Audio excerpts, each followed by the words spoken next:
First at 5, new details and a story of heroism.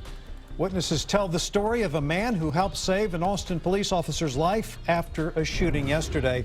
The crime scene tape came down, but Austin police still spent this day looking over the area where one of their officers was shot on Sunday morning. And we just learned that officer is Armando Perez, a 9-year veteran of the force. The suspect died in the exchange of gunfire. He was a 25-year-old man, we have learned. APD is still working to notify his family and will not confirm his name until then. Chris Adagi is live at the scene on 5th and West with more from those who were nearby. Chris? Well, Shannon, on the surface, everything was back to normal today, although we did see a crime scene truck in this garage where everything started, and we saw cleanup going on at the Frank and Angie's parking lot where everything ended. But we tried to hear from people who were in the area at the time, particularly about the actions of that loft employee.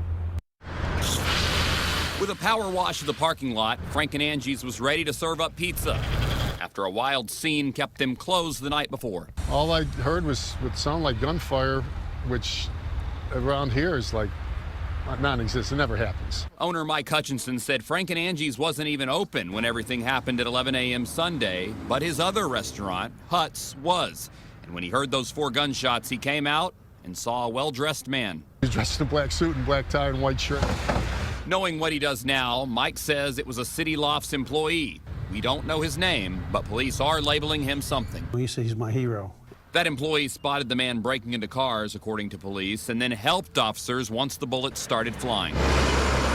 He was here trying to secure the area, to try to help the, he just told us, waved us to stay back. A crime scene truck was in their garage, but Austin City Lofts could not tell us anything more about their employee or his actions, in a position and place where Mike never expected such drama. At night, sometimes there's activities. I've never had cars broken into on our lot. Now, there are cameras mounted all around the garage.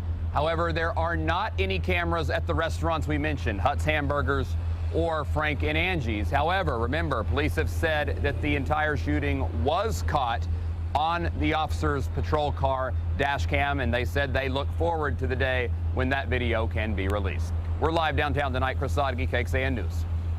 APD has not said how long it took backup to arrive in this case, but the last time an officer fired his weapon, the officers' union said the department needs to hire more officers. Like these, Officer Jeffrey Freeman shot and killed 17-year-old David Joseph back in February.